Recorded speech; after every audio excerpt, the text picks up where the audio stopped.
Assalamualaikum warahmatullahi wabarakatuh. Salam sejahtera buat kita semua. Salam, Om Swastiastu, Namo Buddhaya, salam kebajikan. Balik lagi di channel YouTube Afif Safi, pakar bola, mengomentari sepak bola dengan kebahagiaan pasca kemenangan timnas. Dan di hari kemenangan di bulan Ramadan ini, walaupun kita dalam keadaan puasa, menahan nafsu, menahan lapar, kita harus tetap semangat menjalankan aktivitas. Semoga semua yang nonton video gua, channel gua, yang like, komen, dan subscribe diberikan kesehatan, dan yang puasa ya pahalanya dan berkah berlipat ganda. Amin. Hari ini gua mau bahas seputar update tentang Barcelona, dan kira-kira lu sudah dapat jagoan belum di Euro siapa? Kalau gua udah, nanti gua akan kasih tahu berdasarkan alasannya ya. Jadi nah, banyak banget pertandingan semalam yang kayak Jerman main, Prancis main, Belanda main, Inggris main, dan Brazil, Spanyol main. Dan akhirnya gue memutuskan untuk menetapkan jagoan gue pada Spanyol. Karena di depan ada Lamine Yamal dan di sebelah kiri ada Nico Williams. Ya, walaupun tengahnya mau rata, tapi di belakangnya masih ada Olmo. Mungkin di tengah Fabian dan Rodri, kayak Rodri terlalu dominan, Fabian nggak bisa mengimbangi Rodri, dan Fabian juga pemain ya buangan juga dari La Liga, kayak masih bisa lagi dicari sama pelatih dari Spanyol siapa untuk menemani Rodri di lini tengah.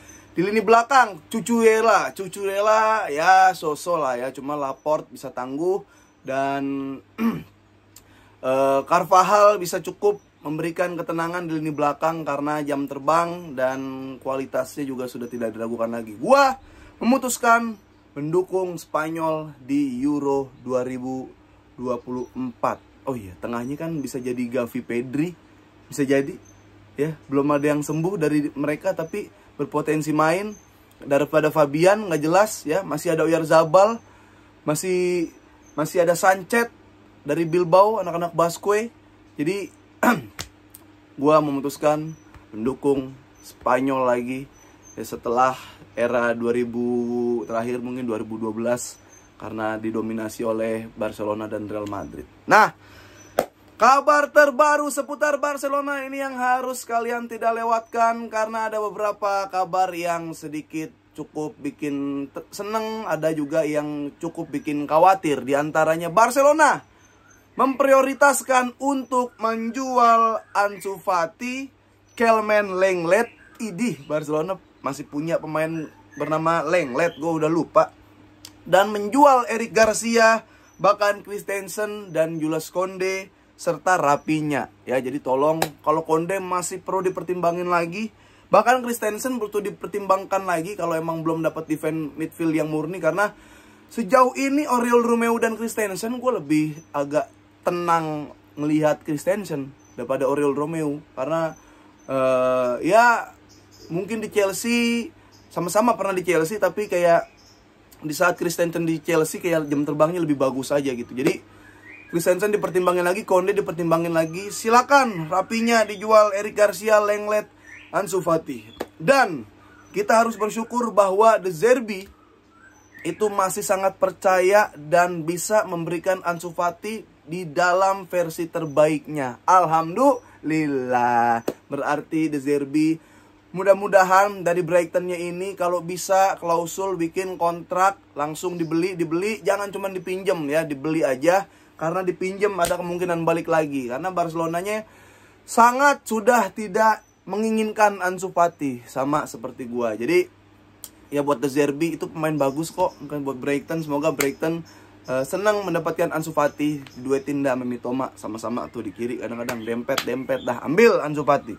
Nah, lalu Barcelona ya udah memberikan lampu hijau buat Ansu Fati. Dan Barcelona sebenarnya ini pengen Nico Williams, tapi keburu diperpanjang. Walaupun entah udah ditanda tangan atau belum, Nico Williams dan Inaki Williams ini menjadi pemain yang sangat membahayakan ya. Apalagi di Liga kemarin main ya, di Europa League main, tapi main di La Liga nih, keduanya kontribusinya luar biasa gitu kan. Tinggal ditaruh striker, tapi Iñaki Williams pasti golin gitu kan. Dan lalu si Nico Williams ini berlian sih menurut gue. Kayak dia nggak banyak tingkah, dia nggak tengil, attitude-nya bagus. Dan murah senyum juga, nggak songong, nggak belagu, tapi skillnya ada. Walaupun shoot power atau shootingnya masih harus dilatih lagi, tapi secara kontrol bola ya untuk anak muda lah ya, passing atau skill bisa ngelewatin 1-2 pemain itu keren. Jadi mungkin ya Athletic Bilbao di sini nggak hanya ya 50 juta euro dipatok harganya segitu, tapi musim depan bisa jadi itu free transfer. Sama seperti Joshua Kimmich yang mempunyai keinginan untuk bermain di Barcelona. Ya, Joshua Kimmich sebenarnya dari tahun lalu Barcelona menginginkan, tapi dalam keadaan finansial yang tidak memungkinkan, Joshua Kimmich belum bisa bergabung dengan Barcelona. Nah, kalau mau Barcelona sekarang itu Bayern Munchen memberikan harga 60 juta euro. Jadi masih di bawah Rapinya tuh sebenarnya tuh. Tapi karena dilihat-lihat harus takut overload pemain, takut kebanyakan posisi, karena kan dia kayak Philipp Lahm, bisa main bek kanan awalnya tapi main di tengah, bisa jadi defense midfield juga bisa, karena dia seneng sama Xavi, dia seneng sama Busquets. Jadi menurut gue cocok-cocok aja kalau Kimmich main di Barcelona. Tapi dengan 60 juta sekarang mendingan di save aja dulu keuangan Barcelona, karena kabarnya juga di musim depan itu udah ada free transfer. Dan dari kemarin Barcelona selalu mendapatkan free transfer yang cukup baik menurut gua. Nah, mending ditunggu aja musim depan, karena kan nggak lama lagi. Daripada lu beli sekarang 60 juta keluar banyak, mendingan beli musim depan. Itu Joshua Kimmich. Dan sebenarnya ini ada blueprint dari Barcelona, yaitu gua nggak tahu nih halu apa enggak ya. Barcelona ingin mendatangkan Haaland di 2025. Jadi ketika Camp Nou sudah jadi, Barcelona merencanakan mendatangkan Haaland. Karena kalau finansial lagi baik-baik aja, atau Covid, atau Barcelona lagi stabil, bisa aja kemarin yang datang Haaland bukan Lewandowski. Nah, tapi Lewandowski ya, gue masih megang Lewandowski lah sejauh ini dalam pencapaian karir gitu kan. Walaupun ya Haaland masih muda, monster gitu, nanti bakal kebalap, bisa jadi enggak. Tapi ya untuk opsi Barcelona mendapatkan Lewandowski sangat beruntung, dan jam terbangnya bisa diambil, banyak ilmu yang bisa diserap dari Lewandowski. Jadi blueprint Barcelona adalah ketika 2025 dia ingin mendatangkan Haaland. Gimana menurut lo? Bisa apa enggak pertanyaannya? Bisa mah bisa.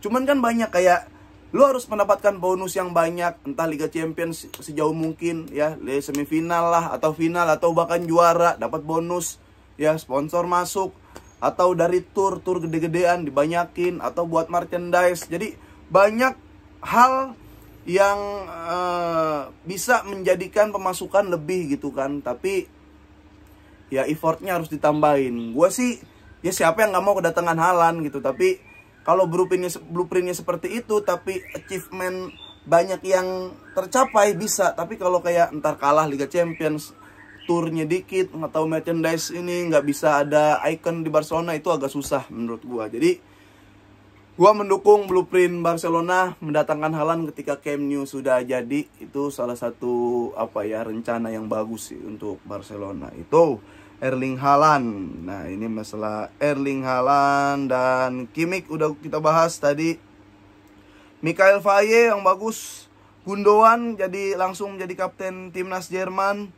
Jules Koundé ya, dia kemarin nggak main ya pas Perancis main. Jadi Araujo yang masih ditawar, dan dikabarkan rumornya ini baru rumor sih ya, Bayern Munchen dia tidak mengirim proposal resmi, tapi kayak cuma pengen ngasih kabar burung aja bahwa Munchen menyiapkan 100 juta dolar untuk Araujo.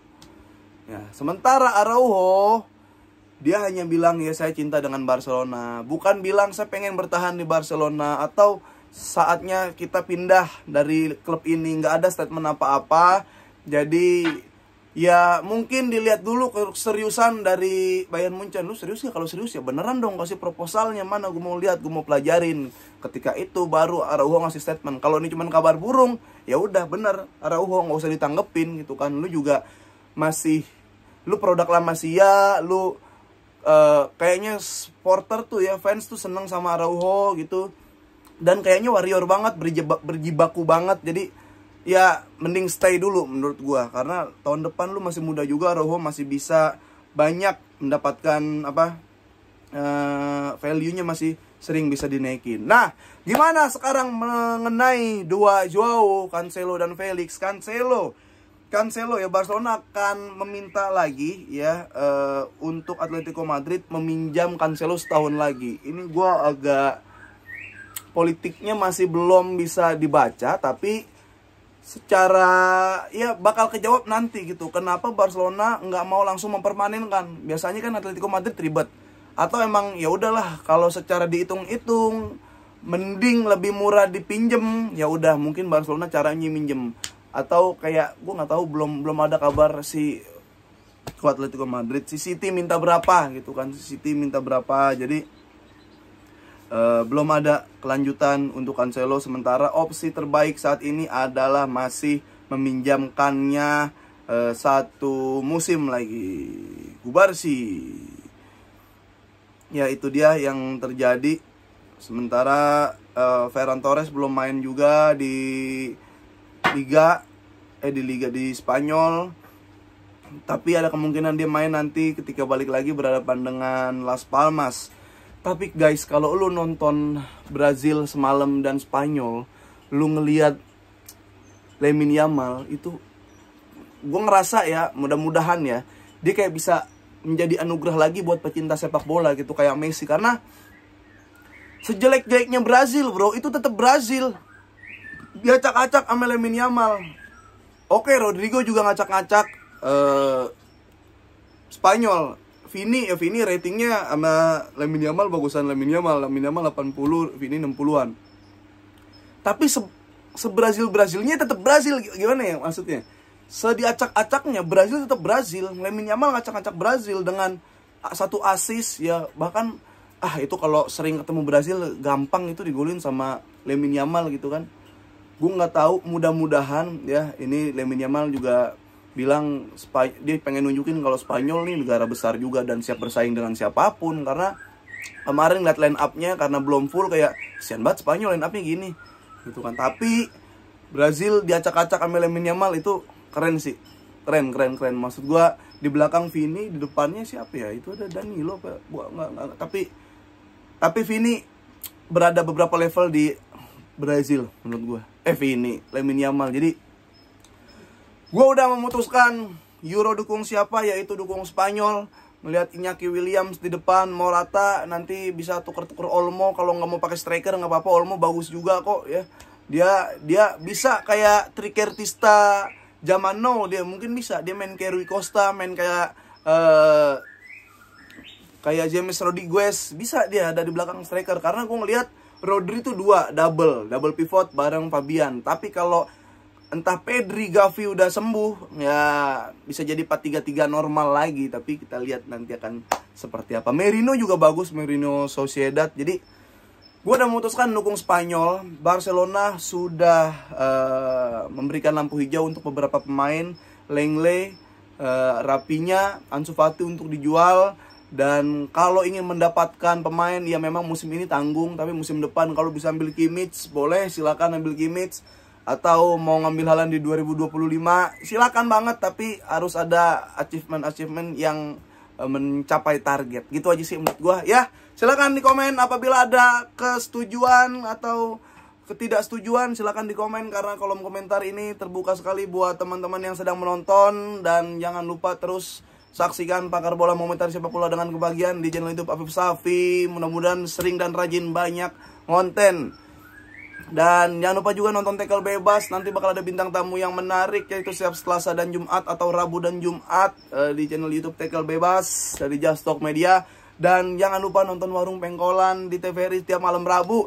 Jangan lupa juga nonton UTS Ujian Tawa Suci di Kompas TV setiap Jumat.